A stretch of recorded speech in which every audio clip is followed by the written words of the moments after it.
Hello, we are Memphis Community University. Today we are practicing AP Calculus first response questions, and what we're doing is we're doing BC multiple choice like. So these are the questions that don't go under the heading of the main three BC first response questions, which are parametric, Taylor series, and polar. Sort of some miscellaneous topics where it's a combination of multiple choice questions. We do this thing where we go from difficulty 1 all the way up through difficulty 10 in every single free response question topic, including BC multiple choice like. This is difficulty 9, so it's going to be pretty challenging. What this free response question is going to involve is quite a bit of serious questions. You can see there's a series question, a series. So usually on the AP exam, series is more found on the multiple choice. It's not found on the free response question as its own frick too often, but it does appear once in a while. So this is sort of why we're doing this video. So let's get started. Let's just do this integral first. So again, it's not always about series, but we have this improper integral here. So what we have to do is we have to write this in terms of the B notation. Because we have an improper integral, that just means that we have an integral involving infinity. So what we're going to do is we're going to write this as a B. So we're going to write equals limit as B goes to infinity. Notice we have this 2 here. We can always take out constants out of integrals. Basically, when we write this notation, we just don't want B in the top of the infinity in the top of the integral. We want to be more precise, so we use a B in a limit. So we have this right here. Before we go, what I would like to say is this is improper integrals, and we do have videos on improper integrals. We have videos on all of the concepts that we're about to cover here individually, so check those out if you're struggling in a certain topic. But this is a BC integral. So when you get to this step, what you have to decide is this going to be a U substitution? Is this going to be integration by parts? Is this going to be integration by partial fractions? So the general rule of thumb is if there's a function whose derivative is also in the question, oftentimes that will be a U sub. So for example, if you notice, there's this ln of x here. Its derivative is 1 over x. That's in the question. So this is probably going to be a U sub and not parts, for example, or partial fractions. It's definitely not partial fractions because partial fractions require something to be factored on the bottom without any ln's or e's or signs. So what we're going to do is we're going to do U sub, and we're going to do it pretty slowly. So again, a good choice for my U here is ln of x because its derivative is in the question, 1 over x. I take the derivative, of course, that's dx over x. And then I also like to change my x's and u's when I have a definite integral, even if the numbers are a bit weird in this case, meaning I have a b. So how do you change the numbers? Remember, you let x be whatever the bottom number is, and you don't plug it into the integrand to find the new numbers, your u numbers from your x numbers. What you want to do is you want to plug it into your u function. So in this case, when you plug in x, you're going to get ln of 2. So it's going to be u ln of 2. Great. And then when you plug in b, you're going to get u is equal to ln of b. So these are my new numbers. So now I'm ready to do what I believe is the hardest step in a u substitution. A lot of times students have struggled with this, which is just changing all these x's to u's basically. So we're going to still write the limit as b goes to infinity. And then we have our integral here. Great. So when we do this, it looks like we are going to be plugging in a number. Sorry, I don't know what I'm doing right now. We changed our number, so we're going to write ln of b instead. Sorry, I lost my train of thought there. But again, ln of 2. Hopefully you can tell what that says. Again, we're just changing these x values to u values. Now we're going to change this integral. So I like to do this one line at a time. So I'm going to replace this step by the u here. So it's going to be u squared on the bottom. Notice that we still have dx over x. So that's going to be our du. And we have this integral right here. And this integral is sort of the goal of u subs. We've changed all of our x's to an integral of u instead.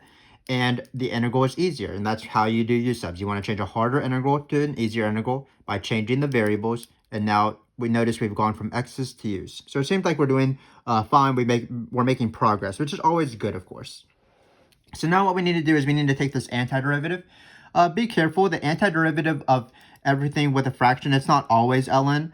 ln's are for antiderivatives of functions that are linear in the denominator and also constant in the numerator, something like 1 over u plus 2, that would be ln. But in this case, what we want to do is we want to change this to a negative exponent so that we can employ the power rule. And the power rule works for any single antiderivative when it's not u to the minus 1, because that's the ln one. So in this case, what we're going to get is we're going to get limit as b goes to infinity, ln of 2, ln of b. Sorry, I'm ready to take the antiderivative, so let's not rewrite the integral. So you're going to add 1 to this exponent, so it's going to be u minus 2 plus 1, so it's negative 1. And then you flip the new exponent, or another thing to say is multiply by the reciprocal of the new exponent. But multiplying by the reciprocal of the new exponent is just negative 1. So that's just, this is the antiderivative of u to the minus 2. It looks like we lost this 2 here, so let me add that back. So we have this 2 right here. So instead of negative, we're going to have negative 2. Forgive me for that. It's always nice to check your work. It's very easy to make mistakes in these questions, and it's certainly not bad. But if you sort of go back and look at your work, you might notice and catch some of those small mistakes, which is always good. So we're going to use the vertical bar notation, and we're going to write ln of b and ln of 2. So this is my antiderivative. The antiderivative of u to the minus 2 is u to the minus 1 with a negative, and then we add a 2 in the front, so we're going to just put that 2 there. So now we're going to do the fundamental theorem of calculus. We're going to plug in the top function, and then we're going to subtract and plug in the bottom number, not function numbers, u values.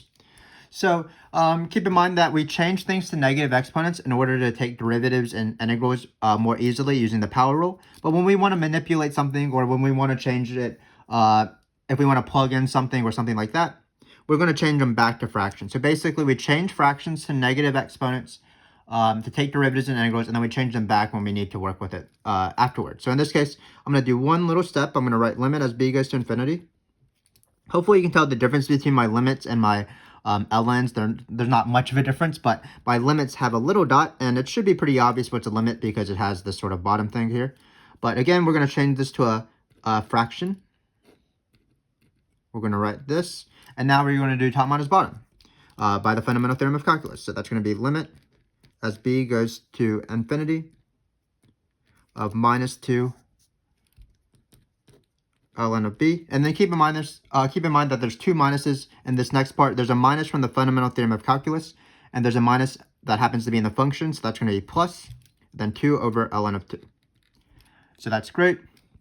And then finally, what's the limit as b goes to infinity? If you don't know, ln looks like this, where this is the 0.1, this is ln of x. So ln is always rising, so it slowly goes to infinity as b goes to infinity. So in this case, this part right here is going to be negative 2 over infinity, but negative 2 over infinity is the same thing as 0 because you're taking negative 2 and dividing it into by bigger and bigger numbers. So the denominator is going to be bigger, which means the entire fraction is going to be smaller, so you're going to have smaller and smaller negative numbers until 0. So basically, this guy right here is going to be 0. So we're going to get the final answer of 2 to the ln of 2, and we are done. So that was quite a bit of a challenging questions. There was an improper integral. It was a u sub, but what I want you to know is that even if the integrals are a bit challenging, just take your time with it, and if you go slow with it, then you have a better chance of succeeding. So what we did is we rewrote it as an improper integral. We did a u sub, changed the u's, took an antiderivative using the power rule, and then plugged in top minus bottom, even if it had these weird b's in it, and it was quite challenging.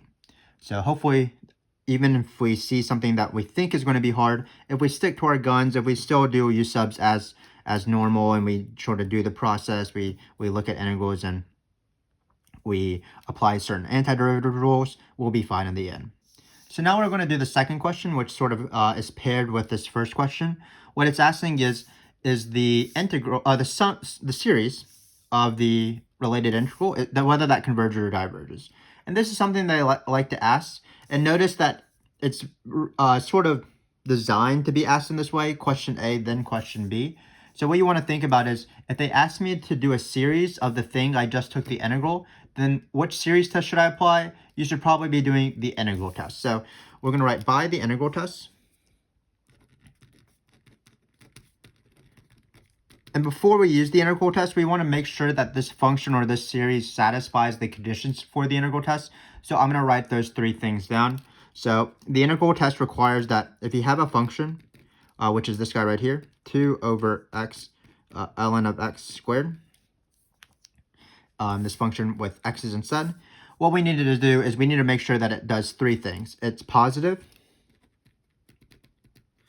decreasing, and continuous on your interval that you're integrating. So in this case, it will be 2 to infinity. So I'm just going to verbally state why each of these things are true. I don't think it's that important to cite each one on the AP exam. You're not really required. You're just supposed to state their conditions, because this question is so involved that if you had to prove all three of these things, it would be quite difficult. But we can verbally state why these things are true just to get a better sense of the question. So if we have this function right here, remember that we're plugging in x's that are bigger than 2, and ln looks like this. So, for example, when x is bigger than 2, you're certainly going to be plugging in positive numbers because notice it's above the x-axis over here. Again, the only ln that is really required to know is ln of 1 is equal to 0, because e to the 0 is 1. Same thing for any power of e. Ln of e to any power is equal to that power. They sort of cancel out. So, for example, ln of e squared is 2. But when we plug in any x greater than 2, we are going to get something positive. So this is definitely going to be positive. Then this thing is also going to be decreasing because we're making bigger and bigger denominators, which makes the entire fraction smaller. Finally, this function will be continuous. The only two problem points of this function potentially not being continuous would be the zeros of the denominator. That's x is equal to 0 and ln of x. Remember we said that x equals 1 makes that 1 0. So either x equals 1 makes this 0, x equals 0 makes this 0. But neither actually matter because we're dealing with x bigger than 2. So again, these three conditions hold for f of x, which means I can do the integral test. But keep in mind that I didn't write it out, and I encourage my students just to know the three conditions that require you to do that allow you to do the integral test. But again, you don't really have to rigorously prove that each one of these things is true. So now that we know that we can apply the integral test, we are going to apply it, of course. So what the integral test says is because we can write sense here maybe to have some grammar here, but because this integral converges, and what does it mean for an integral converge? Basically, it means that the improper integral, the integral to infinity, is equal to a finite number. You're not comparing it to be greater than or 1 or less than 1 or anything like that. It's a finite positive number because all the terms are positive. So you want it to be greater than 0. But you also want it to be finite, of course. So what it says is that if this series, if the integral converges, that means the series converges. And we are done. I don't know how to spell converges. So this series converges.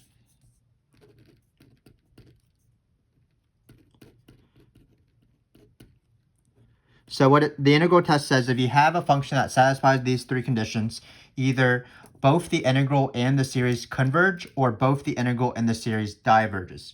Keep in mind that if the integral test proves that the series converges, the series won't converge to the same number that the integral converges to, because the integral is the entire area under the curve, whereas the series is sort of a Riemann sum. But we do know that it does converge, and that's all that we wanted to know. We didn't need to know where the series converged to. So again, just keep in mind that this happens quite a bit of times, where they ask you to do an improper integral and then immediately ask you whether the series converges or diverges. That's the best time to do the integral test. Sometimes the integral test is asked in multiple choice, but on first response questions, it works in this way: integral, and then immediately after the series test. For example, if they ask me to find the series just straight up without asking me to do the integral, probably the integral test isn't the easiest way to do that series. Probably an easier test would be p-series or limit comparison test or ratio test. And hopefully by the time you watch this video, if you are having any trouble with any of those topics, you can find videos on our channel. You can just type them in on any of those topics, including integral tests and including improper integrals. And also alternating series tests, which is this question right here. So instead of looking at the series, so remember that we were looking at the ANs being 2 over n times ln of n squared. So instead of looking at this series, what we're going to look at now is the alternating series. So just the ANs, but alternating. So the question is, explain why this series is convergent. Well, that question is not too bad. That's going to be the alternating series test, because the alternating series test is used to prove whether something converges if it alternates. That's what the name implies. So by AST, alternating series test. And then what we need to talk about is the two conditions of alternating series tests.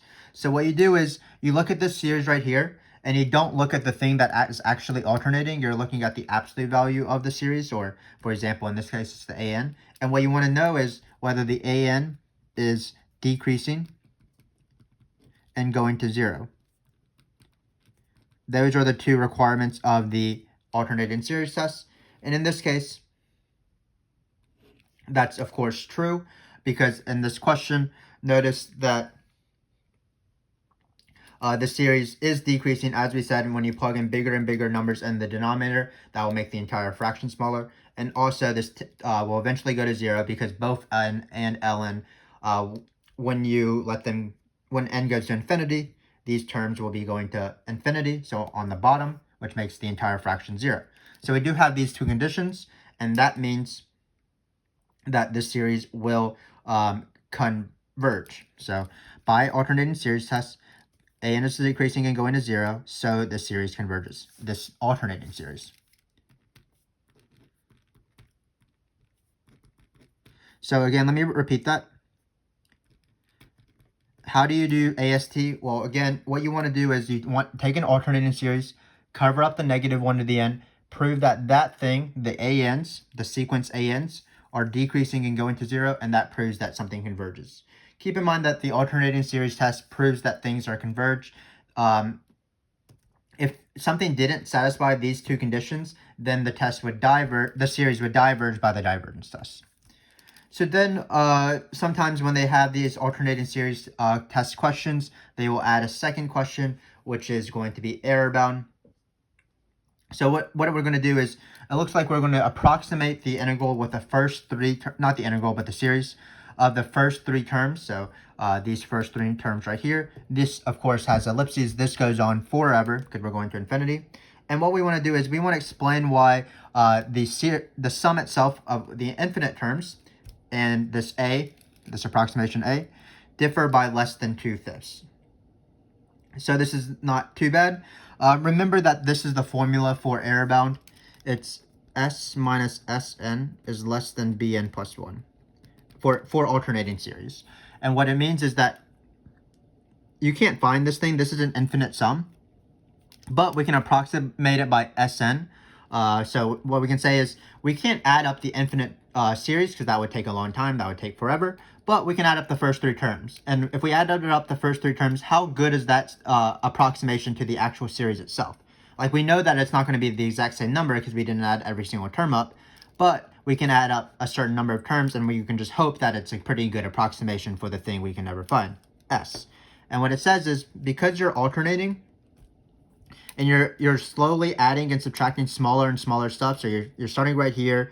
You're going to subtract something, and then you're going to add something back that's slightly smaller, then subtract something, add something back slightly smaller. It says that the series, the error bound of any approximation with the actual sum is bounded by the next term over. So in this case, for example, you have these three terms right here. This approximation A, so in this case, the Sn is the third partial sum. You can write it as S3 or A. It's bounded by the fourth term, Bn plus 1, where n is equal to 3. So it's the fourth term, the next term over. So whatever this term, that's not on the page. So in this case, the next term over is when we plug in, it looks like we will plug in, sorry, this sum should be n equals 2 from the beginning, n equals 2.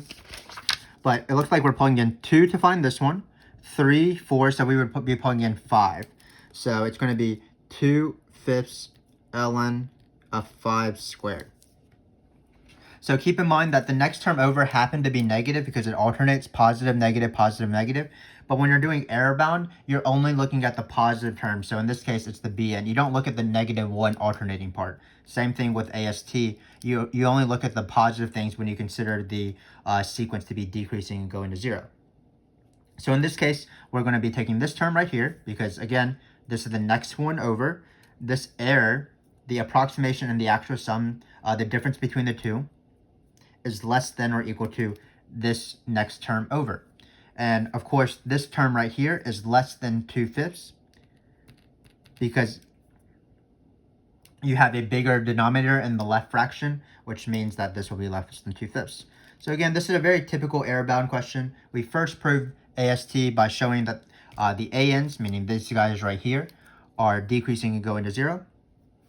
And then that proves that the alternating series converges. Then we did error-bound. So error-bound is pretty easy. If you want to show an approximation is really close to the actual sum, what you do is you find the next term over. In this case, it was by plugging in 5, because we had 2, 3, 4, so we plugged in the next one over 5.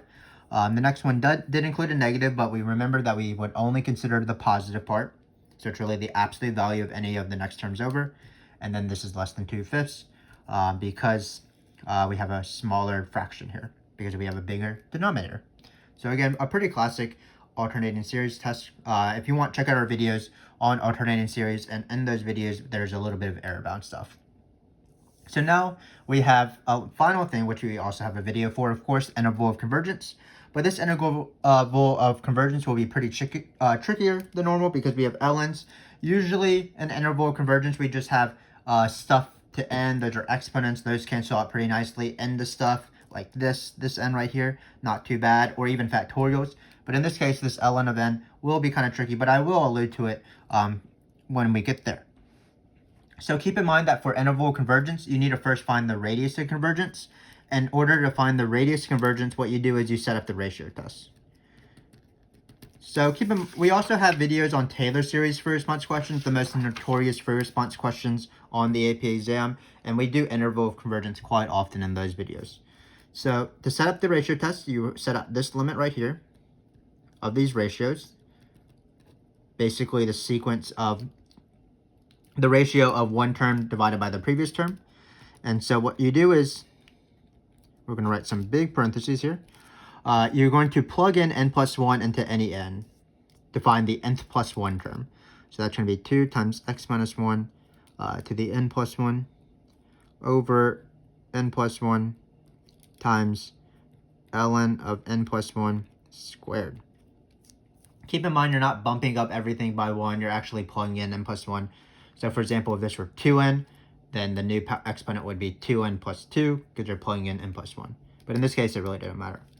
Then what we're going to do is we're going to divide by an, but because we're dividing by a fraction, we're really going to divide by, or multiply by the reciprocal. And here the an, of course, is this. It's not this. This is a different series. This one has the x's.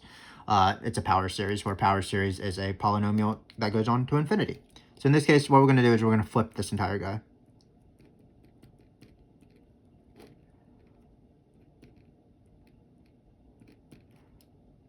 Like so. So what we need to do is we need to cancel out a lot of things and hopefully get something pretty nice. So the easiest thing to cancel out here is these 2's, because they cancel out just like in normal math. The next thing, easiest thing, is probably these exponents. So we can cancel out these exponents right here. So keep in mind, if you want to practice exponents, just do some finite examples on the side of the page. Like, for example, 10 to the 9th over 10 to the 8th is equal to 10, because they cross out. This is 9 tenths, these are 8 tenths, so they'll cross out. So in this case, for example, x minus 1 to the n plus 1 divided by x minus 1 to the n, that's just x minus 1. So that's great. Now we want to cancel out these n and n plus 1. So on the side, let me just write this out. So this limit, we call this a same heavy limit because it's a polynomial over a polynomial. And this limit is just going to be 1. Because if you have something that's quote-unquote same heavy, and what same heavy means is that the leading exponent is the same, so they're both to the 1, the limit will be the ratio of the leading coefficients of these leading exponents. You can also employ L'Hopital's rule. You can set this to be infinity over infinity, and then take the derivative. It'll be 1 over 1, so that's 1. So again, when we do these limits, these sort of quote-unquote cancel out, because these limits, this guy n over n plus 1 will be 0. Or not 0, 1. So we're good with that. And then finally, we have this hard thing, ln of n squared over ln of n plus 1. Again, those actually cancel out as well. You can employ L'Hopital's rule if you really want to see this. We might not do all the steps out, but let's do a few of them at least. So we have this limit right here. We're going to employ L'Hopital. This is going to be infinity or infinity. So we take derivatives. You're going to get 2 times ln of n by the chain rule times 1 over n over 2 times ln of n plus 1 times 1 over n plus 1, again by the chain rule.